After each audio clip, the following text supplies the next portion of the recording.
If you attend any media industry conference, you'll hear lots of discussions from publishers about how they're trying to diversify their revenue streams.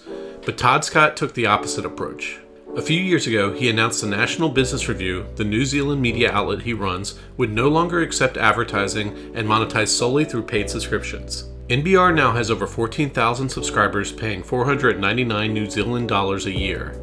In 2025, it's projected to generate $4.5 million in revenue and is profitable. In a recent interview, Todd walked me through how he acquired NBR, why he ditched advertising, and his plans to license his publishing technology to media outlets all across the world. Hello, I'm Simon Owens, and this is The Business of Content, the show about how publishers create, distribute, and monetize their digital content. If you want to listen to an audio version of this show, subscribe to The Business of Content wherever you get your podcasts. Okay, let's jump into the interview. Hey Todd, thanks for joining us. Awesome to be here. My favorite podcast. So we're here to talk about this, this amazing business publication you run and the spin-off technology company that you launched from it. But before that, I'd love to just talk about the genesis of how you came to take over. Is it the National Business? What's the name of the publication? The National Business Review. We shorten that just NBR, but it stands for the National Business Review. So the NBR's. So before we talk about that, what were you doing? You came up in like radio, right? Correct. I'm a butcher by trade. I left school when I was 15, so I became a butcher as you do. And in 1989, I actually became New Zealand Young Butcher of the Year, and I actually had a plan to get into a restaurant. But because I became very good as a butcher, the logic being good butcher, good chef, that was part and parcel. But I got this affiliation with radio, and I really wait. So you were a butcher, you were in charge of meat cuts and everything like that. How did you get into that? Desperate to get out of school. The old man said, "You get a trade, you can get out of school." So. And did you go and apprentice somewhere for that, or how did you learn how to do that craft? 100%. It took 4 years to become a qualified butcher, and when I was 19, I opened my own gourmet butcher shop. So I was qualified and opened my own butcher shop, and it was actually from that experience and advertising on the radio station that I actually got to know some of these people that were radio announcers, and I just thought, man, that just looked like the coolest job.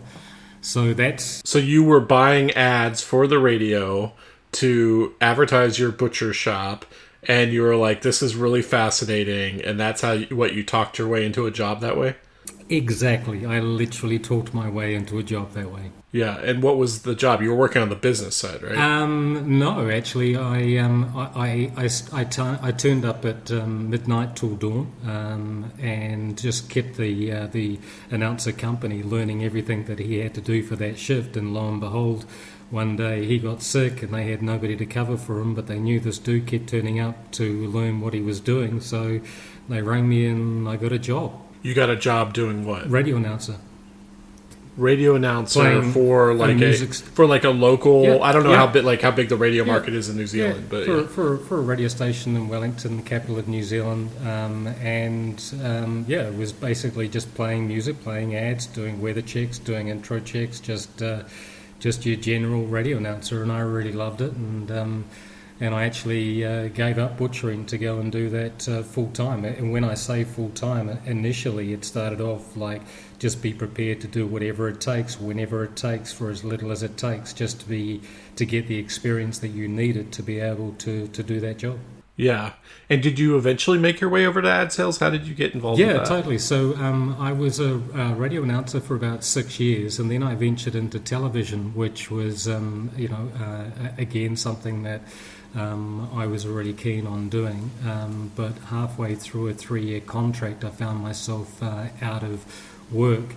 And instead of turning to radio again, which by comparison to TV wasn't paying so well, I decided that given there were very few chances in on air, whether or not somebody would give me a crack at actually selling radio advertising. I was a pretty good salesman as a butcher, And the other thing that Simon I found was because I was a pretty good radio announcer, I was used to the job that I was employed to do at different times of the day to engage my audience. So I actually used that skill set when I was selling ads. Like I remember being with a client who wanted to target mums.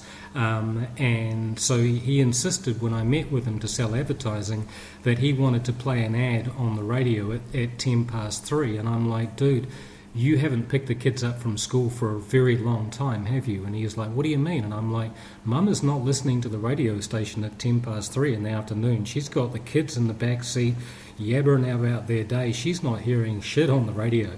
And so, just using common sense, I said to him, but I tell you what I will do, I'll run a campaign for you, Love Songs to Midnight. That's Mum's time, And so I literally, I ended up being very successful, selling about $11 million within a 10-year period of local mum and dad businesses in that particular area.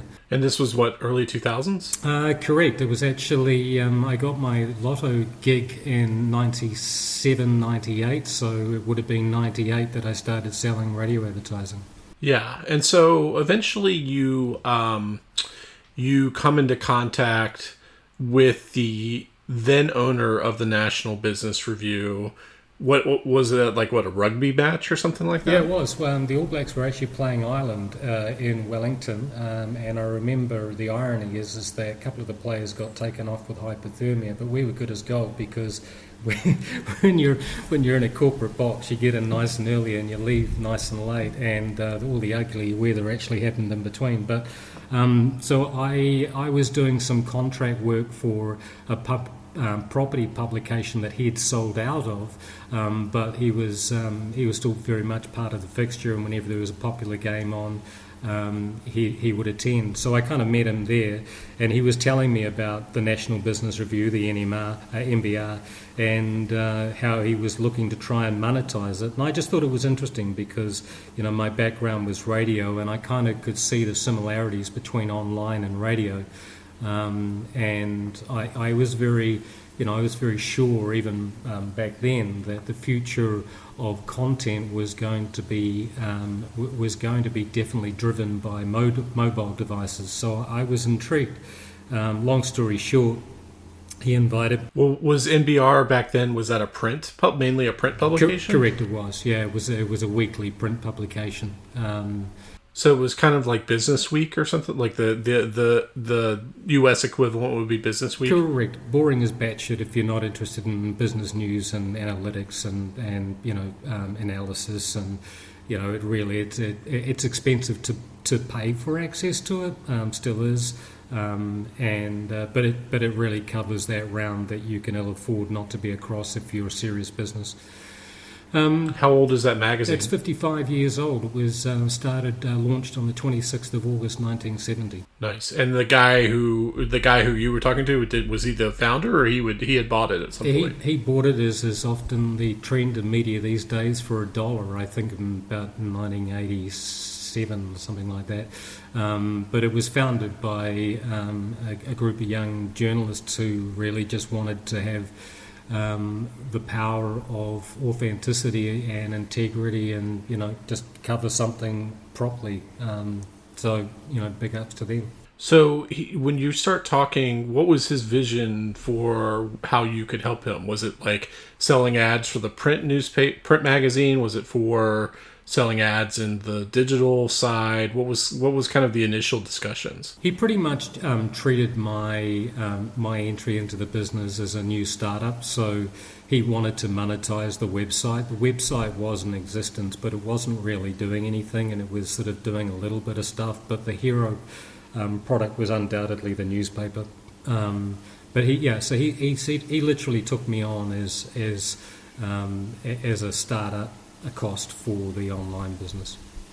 And did you have any confidence that you could sell online ads? I had confidence that I could sell anything that was good, and I knew it was good. I didn't understand the language that they used for online, and in fact the irony of that, Simon, is that we launched the paywall in July 2009, and then I believe it was about 2010 that I actually worked out who the most supportive advertisers were of the National Business Review, and including particularly the print.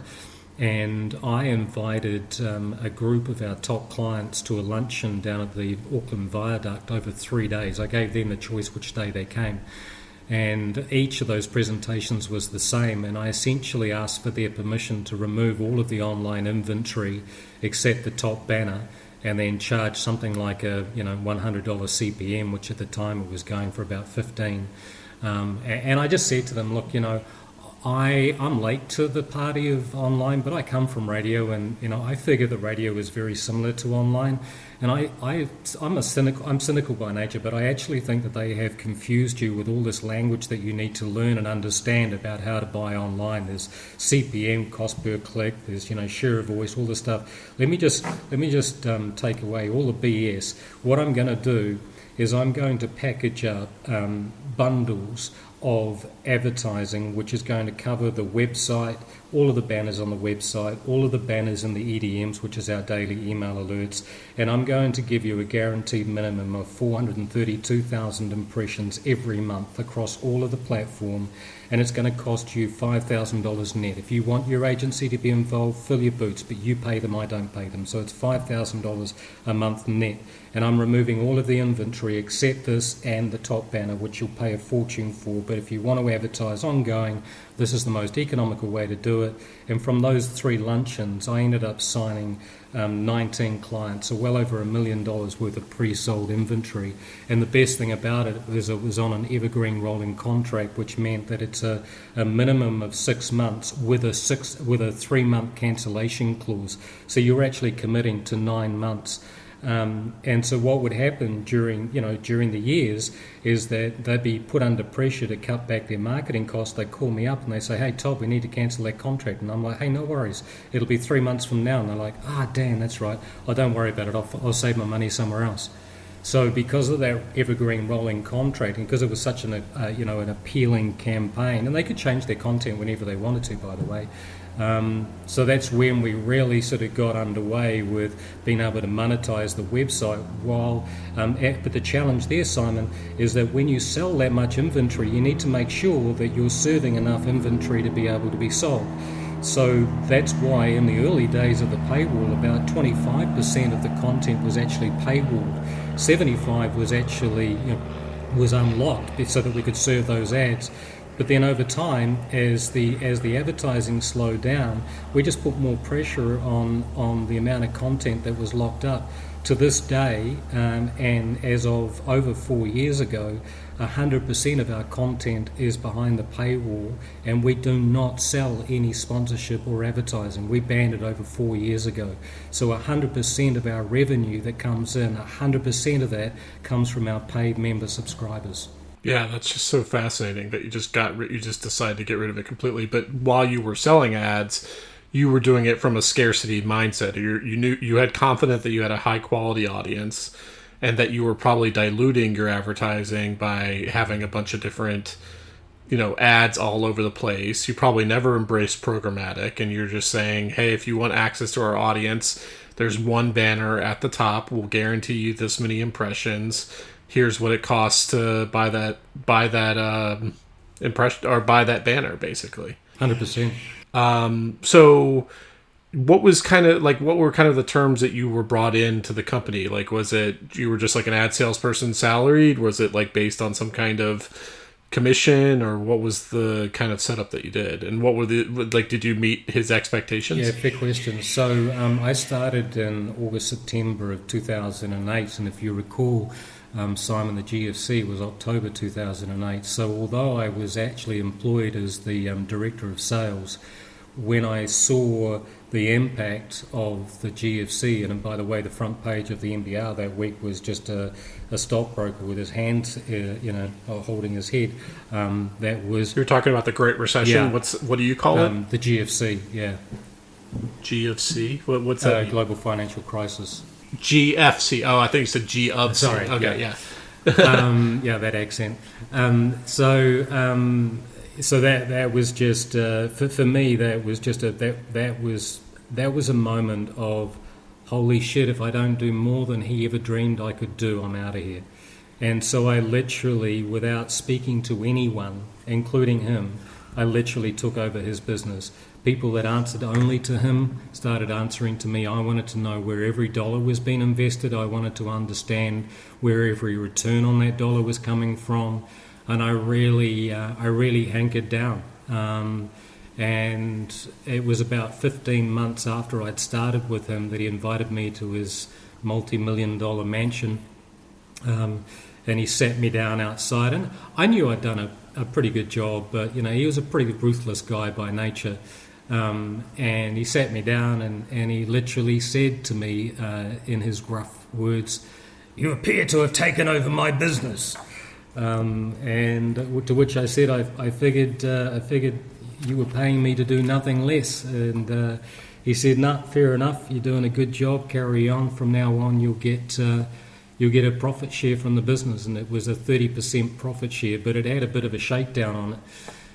If we have a bad year, you're going to have to write me a check. So when I was employed, my salary simply matched what I'd been earning the last 2 or 3 previous years, because I had a number of different contracts.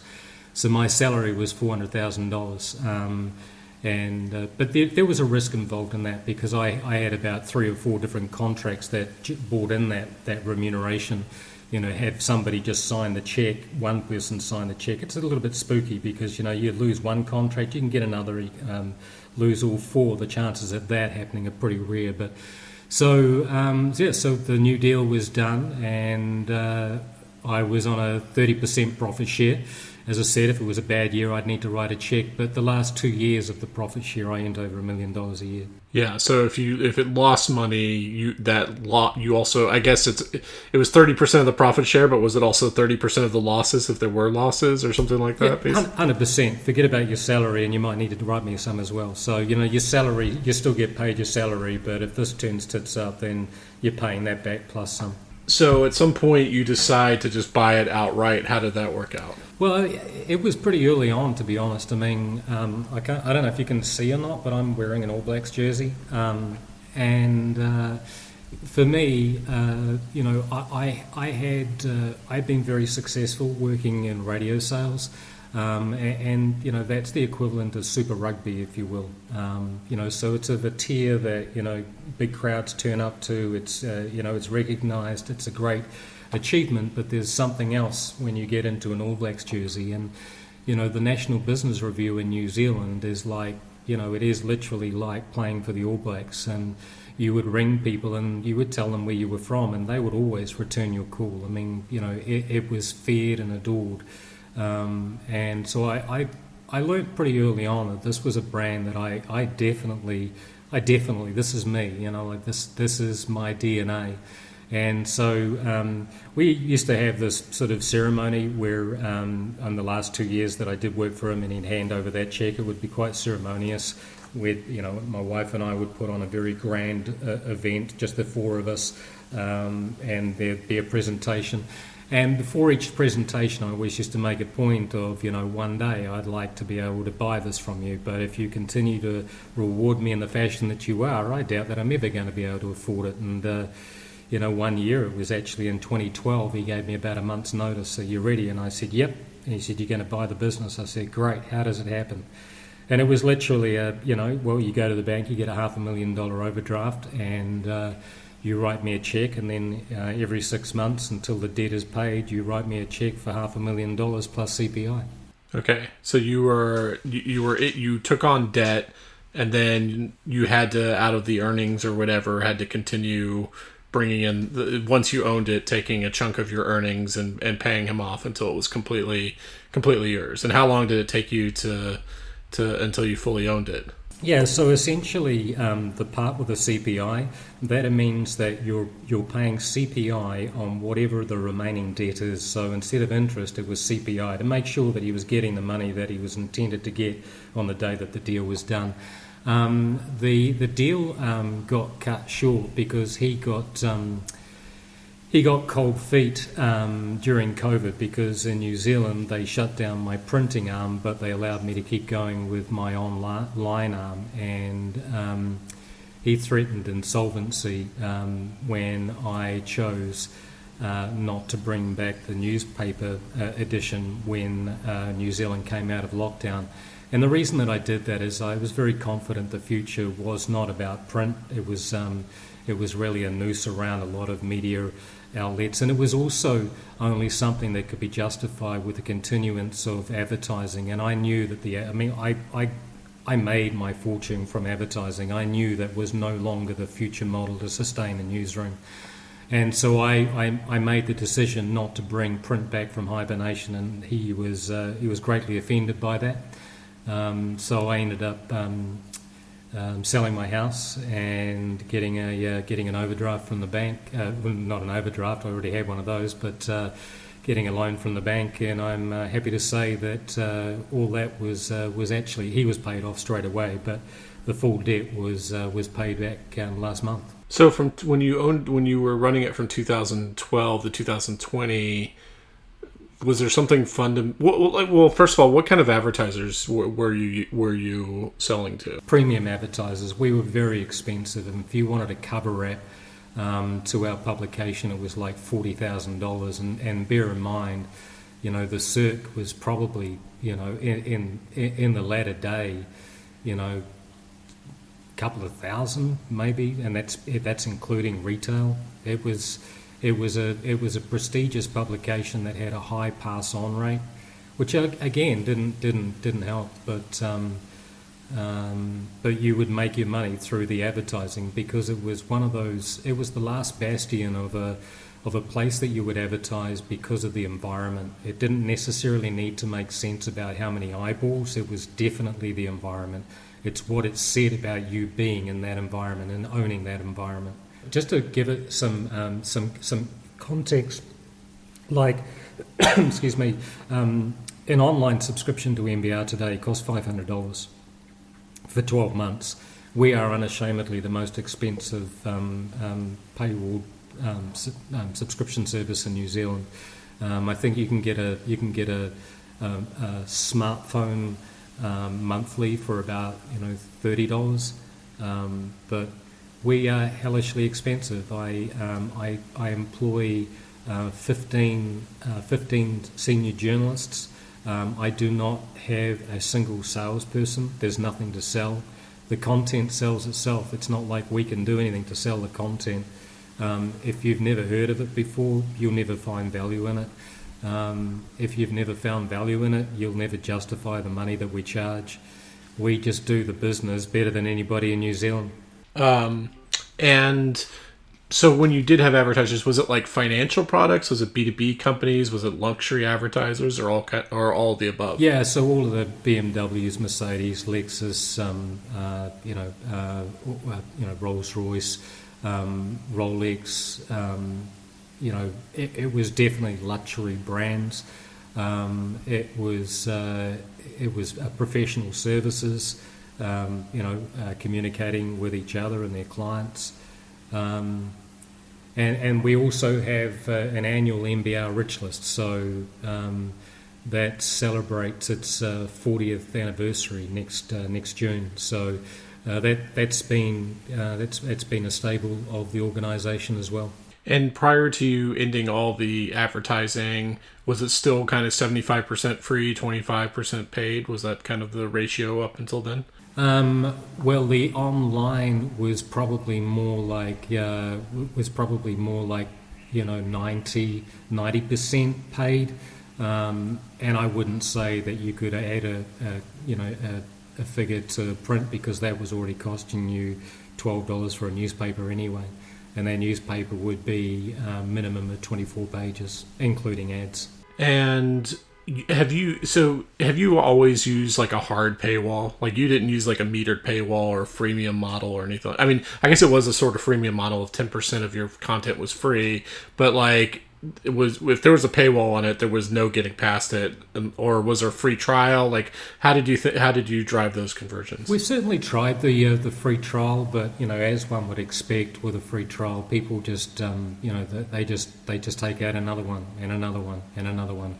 And so a lot of well, I wouldn't say a lot, but, a percentage of the people that sign up today, there is just one story that they absolutely must read, and it might be that's one that's about them, that's about their employer, that's about somebody they're about to do business with, somebody that owns them money, and they just need to read it.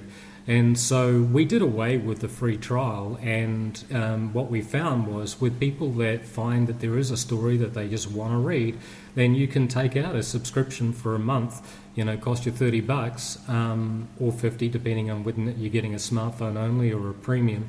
And at least you're getting a fair amount of money for that one story. That serves their purpose and it helps us. Just what doesn't help us, given that we don't have any advertising. The other thing, Simon, is we made a point not to take any of the government funding during COVID. MBR did not apply for any funding, and just because you can doesn't mean you should.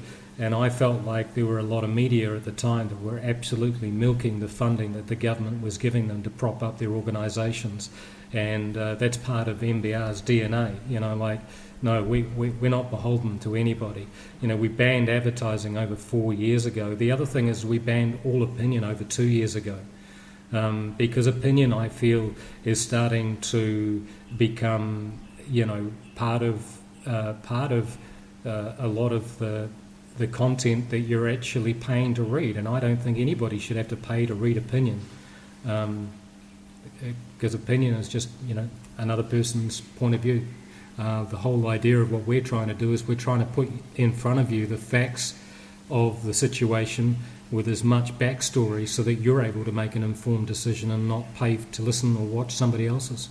So you were operating under the kind of philosophy that like the Financial Times in the UK and the Wall Street Journal operates under is like, we're publishing information that is so exclusive, so important that people will naturally hear of it and want to subscribe just because they want to get access to that information. We don't need to put out a ton of free content or have a metered paywall or something like that. We're just going to focus on the most original reporting that they just have to have access to, and they'll naturally find out about it and want to subscribe. 100%, Simon. So one of the really easy communications for me to have with my newsroom when I told them that we were banning all advertising, and you want to see the looks on their faces, it was like, okay, so whatever you were writing, whatever you were working on prior to this announcement, I want you to go back and have a read of that. And if you don't believe that somebody would pay to read it, scrub it and start again. Because actually that's our job. We were paid to provide timely, relevant, useful and insightful business news that allows people to make better informed decisions. We are not funded by anybody else to make fluff. We are not. If we're not good enough, we're going to go out of business. And I'm asking the question: are we good enough? If we are, we will thrive and survive. And if we're not, we deserve to go down. What year did you ban advertising? So that would have been 2021. So walk me through the months and weeks leading up to that. How did you come to that decision, that was the right time? Did you feel like there was something fundamentally shifting in the advertising business? Was there something that happened during COVID that kind of changed your thinking on it? Well, there's a couple of things. I mean, firstly, and I'm sure that the world has changed now, but the agency landscape was pretty corrupt. They really had no real understanding. They didn't have a good enough understanding of what they were representing, and yet they were representing us. They clipped at 20% tickets. So when they got a booking, when a client booked with us, the agency would clip the booking at 20%. And you'd have these pimply-faced teenagers ringing up or emailing asking us, what day of the week does our newspaper come out? How many times a week does it come out? Well, it's a weekly, and it has been for decades. Do you have an online service? Well, yeah, and we have had since 2009. It's and they're always just trying to beat you down on price. They're just trying to use you like every other commodity. And so I really had a guts full of dealing with them. But actually, the epiphany, Simon, came that I had a box at Eden Park. It was the most impressive, well-appointed box at Eden Park, where the rugby, the national game of rugby was played often. There was also cricket. There was rugby league. There was soccer. And over a period of years, my wife and we would host clients in that box pretty much most weekends. And I just remember having an epiphany. I was there, and, your clients become your friends. And I just remember this one particular chap that I was talking to, and I just remember looking at him and going, "You've become a really good friend." And, and I didn't say anything to him, but this was just an internal dialogue. And I'm like, dude, you're answerable to your board. And what you're doing is bordering on, it's definitely laziness, but it's bordering on fraudulent, that you aren't finding smarter ways to engage with your existing database and or people that are looking to buy your premium brand. You are literally throwing colossal money away, taking full-page ads in our publication when social media allows you to be so much smarter. The measurability, the accountability, the transparency of the internet, I just thought, I'm starting to feel uncomfortable about this now. You're my friends, and I don't want to get you into trouble, but you're actually being lazy advertising with us. Yeah, I mean, I kind of feel the same way. It's like, if I ever owned a company where, I had some kind of marketing budget, I would never buy a banner ad ever. Like, it wouldn't even occur to me to waste my money on something like that, because I just have been on the internet long enough and have written about it long enough knowing that nobody looks at those. They consider it mainly an annoyance, and there's so many other things you can spend your money on that are just so much more effective. And I think that publishers could have designed better advertising products, and I could go on a whole rant about what I think those advertising products could be, but suffice to say they never really built it. So yeah, I completely understand. So it's funny, you're one of the only publishers that kind of have ever admitted that to me, that a lot of these ad products that publishers sell are kind of fundamentally not very effective for the advertiser. And I think that's one of the biggest problems facing the publishing industry right now is a lot of more savvy businesses have figured that out, and they're just not even bothering advertising with those publishers. So it's just, it was kind of like this slow dawning on you that you just didn't even really like being in the advertising game, rather than some kind of something that, kind of forced your hand or anything like that. I mean, people, history and hindsight, can make you a very intelligent person, right? There's a lot of people that have subsequently said to me, "How did you ever see this happening?" And well, the truth is, I didn't. It just wasn't making sense, and I'm not one to carry on doing things because that's the way we've always done it, because ultimately at some point in time it's not going to make sense, even if in the past it did. So, ironically in New Zealand, and I imagine it's not too uncommon around the world, but the big problems that media face in New Zealand right now is a downturn in advertising, and with a change of government, a lack of government funding into media companies. Well, I never went after any of that money, and I haven't relied on the advertising for such a long time. So what I've been literally doing is I've been picking up talent that up and till a few years ago I couldn't have afforded, but now I can, and really just focusing on the premium quality of the content that we are selling unashamedly at a high price. But the other thing that I've done, Simon, is I've noticed that around the world, and particularly in America, I love you guys. You literally have ink running through your veins. In a lot of other countries they have ultra-fast fibre, but in America you literally still have ink running through your veins. And what that means is that you're still very attached to newspaper, and the publishers are still very attached to that old model, and they're really trying to hold on, and in some areas they're doing okay. But what it does mean is they've been very slow to invest into what a world of without ink and newspaper looks like. And so what I recently did is I took the technology that runs the National Business Review, the technology that we created and road tested and kept giving an overhaul since July 2009. So that very technology that runs the tech stack, the CMS of the National Business Review, I separated that from the business. And now we've just recently launched an SDK on AWS Marketplace where for $35K you can actually buy. You don't have to build it; it's already done. It's already been operating in New Zealand very successfully. It's still running now. And you can actually just buy the software that runs the website, which has everything you can imagine in terms of the tools behind the scenes, everything you can imagine in terms of the tools for the editors, for the publishers. It integrates video and audio and this amazing platform. So what I did is it's a pure play on a pure play. So if you take turning the newspaper from being a 50-odd year publication into a digital publication, that's a pure play. And then with that, I then pure played the technology. So it's a pure play on a pure play.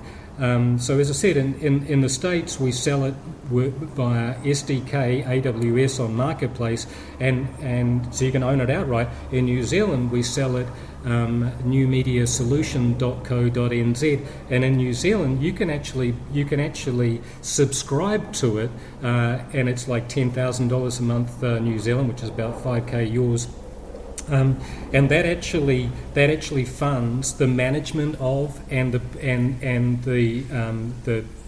the continuation of that platform building, as does the NBR platform. Because what I'm trying to look at, Simon, is I look at what media companies are doing around the world, and I'm scratching my head, and I know I don't have any here, so you've got to be careful how much you scratch, but it doesn't make any sense to me that everybody is bespoking their own website platform. It makes no sense to me, because the only people that are getting rich out of this are the web developers, right?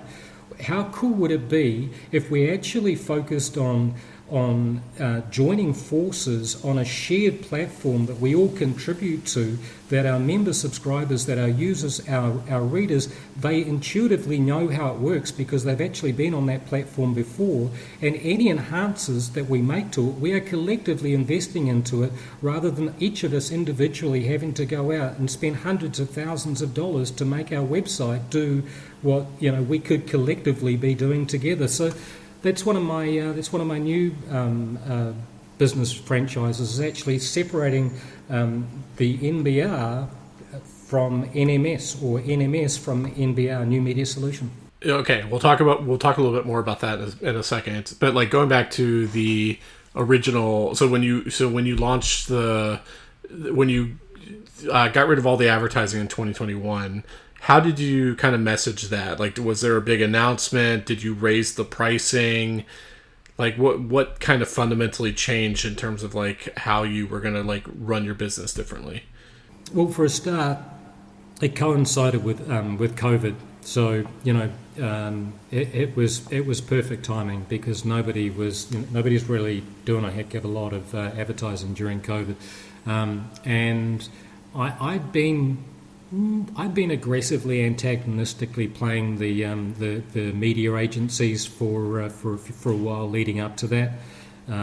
Wherever I had an opportunity on Talkback Radio or social media, I pretty much challenged the suits to start booking the advertising rather than the pimply faced teenagers that the clients had never met, because at least the suits knew what they were talking about when they were briefing the client about what sort of platforms they were going to be advertising on. So and I also told them they could get stuff that wasn't paying them the 20%. So ironically, the business dried up a little bit when it came to the agency landscape. So that kind of that really helped things along. But look, when I decided that I wasn't going to be bringing back the newspaper, the newspapers really are where the advertising money is made, and I don't think you'll come across many people that will be overly impressed compared to the money that you get from digital as opposed to what you were getting from print. So it was just a natural thing. It was kind of like, we don't want to clutter our site anymore. But from a fundamental point of view, we would have boardly monthly meetings, my advertising sales manager, he actually just got to the point where, ahead of time, I kind of, touch base with him and go, hey, dude, what do you think you're looking at for online? And in the end, he said, Todd, do me a favour. Just record 0, and if I overachieve, you'll be happy. And that's literally what we ended up doing. To the point that when he was accurate, we just said, let's not do it anymore. And did you make a big announcement on it, or did it just suddenly ads just stopped, or maybe ads slowly just disappeared or whatever? Simon, you know me all of 43 minutes. Do I come across as somebody that does things silently? So you make this big announcement, and was it a marketing play? You're like this is gonna make a big splash that this publication is getting rid of advertising? Yeah, because I knew nobody was going to follow it. But what it does do is it does send a really clear message. If he's not going to get money from advertising, man, he must be reliant on subscriptions. So they must be good if that's what they're doing. So it was really a case of we are not beholden by government funding or by advertisers. Yeah, and I'm guessing you really like the elegance of just focusing on the single business model and just being like, I just need to put out amazing editorial and people will come. Dude, I got a staff of about 20. We'll turn over $4.5 million this financial year. We've got roughly 14,000 subscribers. It's just a very clean, cut business. 14,000 subscribers paying $500 per year. Well, that's sort of broken up. You have different tiers if you're big multis and stuff. Yeah. And I think until recently, you weren't selling big corporate accounts like Financial Times, the Wall Street Journal. They're selling licenses to Goldman Sachs, to the State Department, to college libraries and stuff like that. You weren't focused on that, right? Yeah. So just for clarification, leading up to COVID, we did sell what we call an IP license, and that's essentially like an all-you-can-eat pizzeria, right? So your domain name, you're covered. And then what happened with COVID is that because of the restrictions of VPN, so some of the companies that were paying for all access, when they had people working from home, they weren't able to actually access it. So my team pivoted very quickly to replacing that with what we call group subscriptions, which essentially meant that you can buy 300 subscriptions, and they could be 300 different email addresses. We just need to log those in with the 300 that you bought. That really bode well for us, because as you've alluded to, the trouble that you have when you Goldman Sachs, if you sell them a VPN, it's one figure they pay. How are they going to feel at any point when you double that figure? What are they going to do? Because you've allowed them in. Anybody can come in. They can bust your internet. If they work for them, they can bust the internet. Whereas what we did is we used COVID to pivot away from IP subscriptions to group subscriptions. And what was ironic is because our competition in New Zealand was years and years and years behind us. When they first started, they didn't have IP subscriptions, and so they got a lot of backlash that they didn't have it because NBR had it. So then they got it, they launched, and they brought it on board after they launched, and then we pivoted. So now they're stuck with this IP, all you can eat, and they're now realizing that they can't make a whole lot of money out of that, because it's an all you can eat. It's like having AFL team coming in, and you're not going to make money out of a big sports team coming in eating an all you can eat pizza. You need little families to come in and make a margin out of them. So do you have a person on your staff who's like calls up a company and saying, hey, in our database, we can see 5 of your employees are already paid subscribers individually. We can sell you a group thing of 30 licenses or something like that at a discount? Or do you have someone whose job is to do that? You just absolutely nailed the reason we don't. Because if you have somebody making those phone calls, they need to give something away, and I won't give anything away. We are the best, and I've got nothing I'll give you. Based on the number of subscriptions you get, everybody gets the same price. It was a big deal for me in my box at Eden Park when I was selling advertising. I'd heard of a lot of other media companies that had a lot of different punch-ups in their box, and things got out of hand when people got drunk and started talking about what they were paying for their rate. I swear, every client that ever dealt with MBR, whether or not it be a subscriber or an advertiser, you were on the best rate based on the number that you were getting, and you could find somebody else was exactly on the same. They were exactly the same. So no, I refuse to do deals. So we do not have a single salesperson. I tell you what I'm confidentially doing at the moment. We are actually suing two very big companies in New Zealand for copyright breach, because we have proof that they have literally shared a password. The technology allows us to do that, so we're actually, it's the first time for us, and I think it's the first time in New Zealand, but we are going to be suing for breach of copyright, because the thing is that we do not derive revenue from any other source of income except for subscription. So if you steal our subscription and you give it away, you stop us from earning the money that we can earn. So you're accusing them of one employee is bought a subscription and then took their password and shared it around the office so the entire office could. Interesting. Is there precedent for that in terms of that being copyright infringement? There will be. Okay, so this will be a novel precedent case. Interesting. So do you produce you produce a lot of written content? Do you do video, podcasts, anything like that? Yeah, absolutely. So back in 2012, back in 2015, I actually set up a recording studio to start reading the news stories, and I got an ex TV newsreader to do that. And then in 2017, I actually started doing video. And the idea behind video is I'm a news junkie, and I really wanted to get to know the journalist. I wanted to understand why they thought the way that they do, and I wanted to understand what they thought, and I wanted to see how somebody responded to the question that was asked, because you can read it and you really can't tell. Were they angry at the time? Were they being cynical? Were they how? Because sometimes context is really important.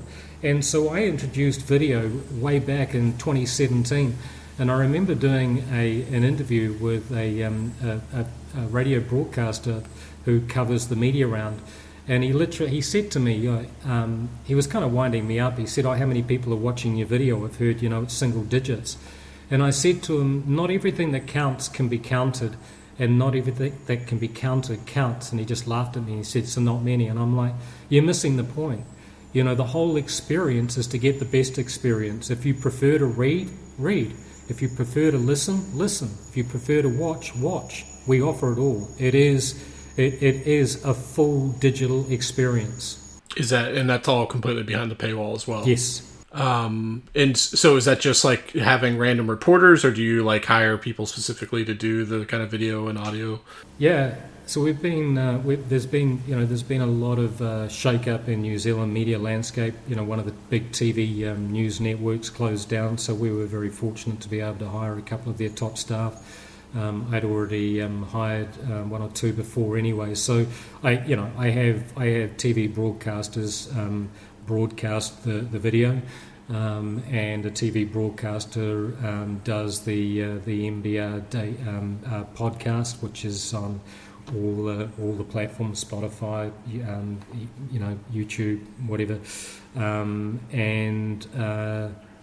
So I always have a TV broadcaster interviewing a journalist. So it's never a journalist interviewing a journalist. It's a broadcaster interviewing them.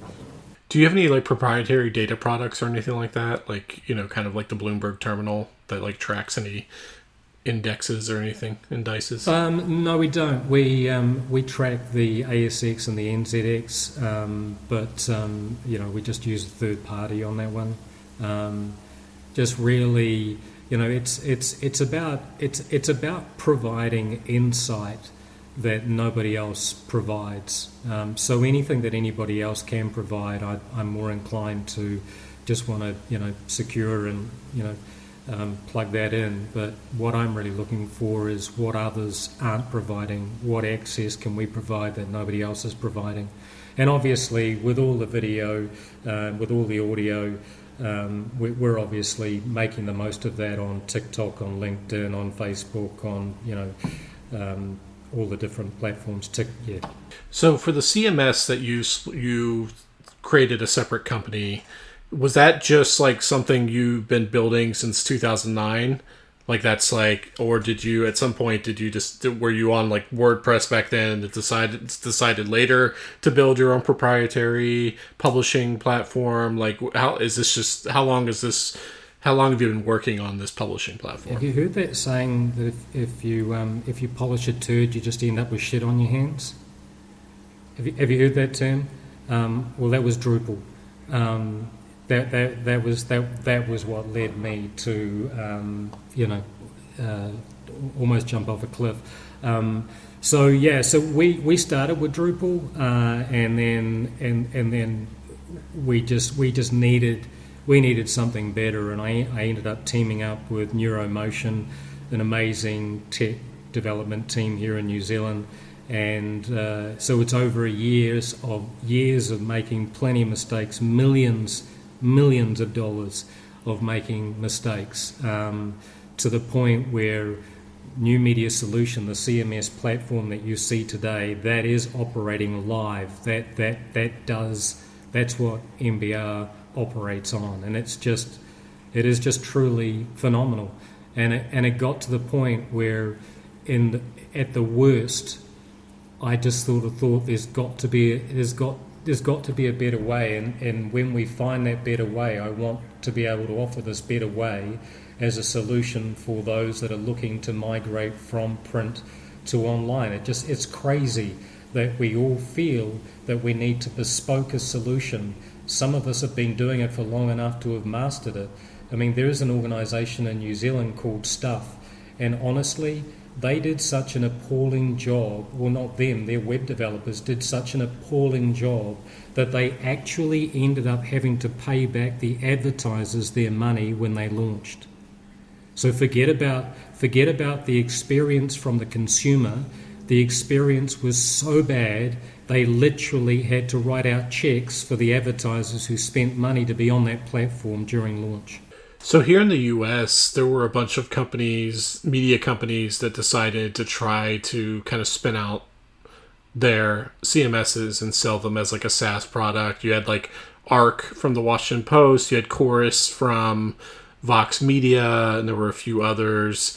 They kind of all got out of that game, and I think they kind of realized that the media companies they were trying to sell to didn't have a lot of money, and it was kind of like trying to squeeze blood from a turnip. Why are you betting that there's a real opportunity here to go after other media companies? Good question. Firstly, and the reason that I'm focusing on the States is because you still do have blood, ink running through your brains and through your bodies. So you've delayed the transition too long. Now you have a real problem, and that real problem needs to be addressed ASAP. You could approve a website development. You could approve that today, but that ain't going to go live for another 18 months. It's going to cost you literally millions of dollars to achieve, and it's going to fail when you launch. The reason that you would go with New Media Solution is because it is operating. It has been operating on a platform very successfully since 2009. And you don't have to, you can either buy the SDK through AWS Marketplace for $35,000, own it outright, do with it what you want, or you can, for $5,000 US a month, you can simply subscribe to the CMS platform. And bear in mind, go and check out the website. We're not going to go ratcheting up the price. It's CPI'd. It is what it is. It'll never be increased to CPI. My intention is to help. What I'd like to do is I'd like to globally get a number of companies that could see the sense in using the same platform, because 30% of that revenue that comes in goes in to continually upgrading the functionality of that, so that at no point do we need to shut it down. At no point do you need to upgrade to a new one. We're constantly bringing in new functionality. That is what I did with MBR. MBR continues to grow, but here's the thing, Simon. I'm investing the money in that. So what I'm looking for is, like, if I could share this platform with other people, I could grow the functionality faster with 30% of each of the $5,000 US money coming in for the subscription to access it, to ensure that this thing is doing phenomenally well. I mean, I'm currently working on middleware that will allow you to be able to scrape all of the courts, all of the local councils, and actually be sending journalists, not stories, but reports on, hey, the council meeting that was had down in the borough, of the half a dozen things that were debated, the three things that took up the most amount of time were these three issues, and this is what was debated, so that then the reporter can then take that, obviously, make sure it's factual, but take that, and then instead of going to that meeting and doing that research, go to market and find out, if this were to be implemented, how would this affect you? So I see a massive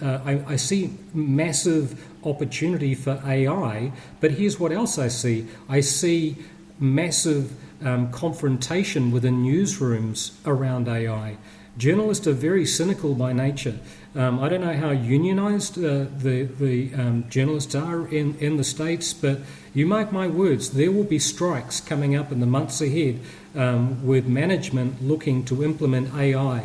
So what I'm suggesting is, as a third party that operates and provides a platform that can be used, we'll create middleware that you can either use or not use. This middleware is going to increase the productivity of your journalists. It's not going to do their job for them, but it is going to be putting in front of them more information that they weren't otherwise made aware of. So are you like hopping on planes and heading to New York and London and these other places and going to these offices and giving them presentations, taking them out to lunch? Like, what's or is it all over Zoom? Like, how are you selling this? Yeah, so I got a man in LA, Michael, in LA. We recently went to Phoenix, Arizona for a Boral event there. What scared me about the Boral event, though, to be perfectly honest with you, I felt like I was in a room full of dirty marketers. I mean, it was supposed to be about publishers, but actually all it was really about was the importance of partnering with somebody that could create content that sells shit. And I'm like, what about creating content that sells itself? Like, I have a real concern about media in the States. It's like, you guys are literally creating content that sells shit. You're not creating content that sells, you're creating content that sells shit. So actually, to be honest with you, at the moment, our focus really is on a reseller, somebody that has a go-to-market channel where this just simply makes sense, because I'm about wanting the solution to be. I don't want to be knocking on doors. I don't want to be having to go door to door on this. I would rather find a reseller that could see, do you know what, this actually makes sense. We work with an affiliate of companies who really need to catch up, and this could help them do that. Well, look, by all means, I'll clip the ticket with you. The other thing that I've noticed as a global trend, with a lot of the regional news outlets being shut down, I do see an opportunity for local radio stations, to pick up where the local media have left out. There's no reason why a local radio station can't actually implement this platform and start sharing the news on the radio, but that radio station actually have a news platform that is digital. If you believe that money has been left on the table with the demise of local reporting, then why leave it as a desert? If you're a radio station, you already have a channel that can promote that platform. I've got the CMS software. Hire journalists that live in that area. Man, they're going to love working for you because they want to work from home. They want to write about their areas. So I really see this is a timing thing. So no, I'm definitely not into going door knocking, door to door. I'm looking for a reseller that can see the benefit of actually having this in their arsenal and going like, this is just a no-brainer. So when you look ahead, like 3 to 4 years from now, where do you hope to be in terms of NBR? Like what would you like to see it doing that it's not currently doing? And I guess that's what I really want to focus on. Obviously, I think like for the CMS company, you want to have more clients and everything like that. But like for NBR, like is there anything that do you want to hire more reporters? Do you want to expand into new regions, new industries? I'd like to expand into Australia a bit more. I currently have a senior journalist in Australia. I'd certainly like to expand into there a bit more. Have a bit more focus on the Asian region. But Simon, what I want for NBR, I want to remain its custodian. I have a lot of money tied up into it, and I'm not uncomfortable with that. I'm very proud of what we achieved. My wish is to grow NMS so that I never have to worry, and nobody ever has to worry about how big NBR can get, because it's not about making money, it's about purpose. And equally, my goal with NMS is to be able to grow a global best media platform. Why do we need multiple media platforms? We don't. Imagine the user functionality and the user ease if you just knew intuitively what this is going to do if I move over here or if I go up here, because it does the same. Every news outlet is going to look different on there, but it's going to function the same. I want to take away the responsibility of newsrooms having to integrate IT people. Like it's great for data journalism, but otherwise you don't want IT people involved in your newsroom. It's an expense. I'm rather cynical about them. I really am. Let's just get focused on doing what we do best, and that's creating timely, relevant, useful, and insightful news that people can use. Imagine a newsroom that didn't have a single salesperson. That's what I operate. We don't have a single salesperson because advertising is not going to make a difference. Put a paywall up. That's how you generate money. And stop annoying people with takeover ads. Just stop doing it. Don't do pre-roll. People will enjoy the experience more. Just charge for it. Listen, if you don't have the balls to charge what you need to for a quality product or service, then you really ought not to be in business. So you think NMS, because it's the tech play, it's inherently more scalable than a media business like NBR could ever be? Yeah. Let's all operate the same. Imagine a world where you didn't have salespeople. Imagine how much less your lease would be. And imagine how much fun it is beating up clients that you've never been able to beat up before because they're big spenders of you and they're always threatening they're going to pull their money. Beat the shit out of them. They'll buy the subscriptions to see what you're writing about them. Yeah, that's the dream. Okay, Todd, those are all the questions I have for you. Where can people find you online? New Media Solution, single, newmediasolution.us or newmediasolution.co.nz.